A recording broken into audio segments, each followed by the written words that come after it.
I've done 2 eye drawings in roughly 1 minute. One is how I would draw an eye regularly. One is broken down for you so you can follow along with the key steps.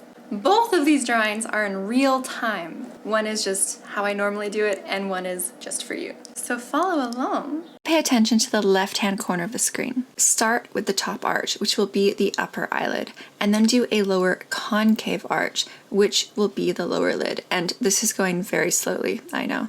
Let the eyelid be another arch that goes over top of the upper lid, and if you feel the need to connect the tear duct to the lids, then don't forget that little patch of flesh in the corner there. Draw the main circle for the iris of the eye, and then put a pupil smack dab in the middle. Lastly, do the eyebrow, and to figure out a good arch for that eyebrow, make sure the highest point is not in the middle, but slightly to the side of the center of the eye. And just give it some character and have fun with it. So in 1 minute or less, you can have an eye just like that.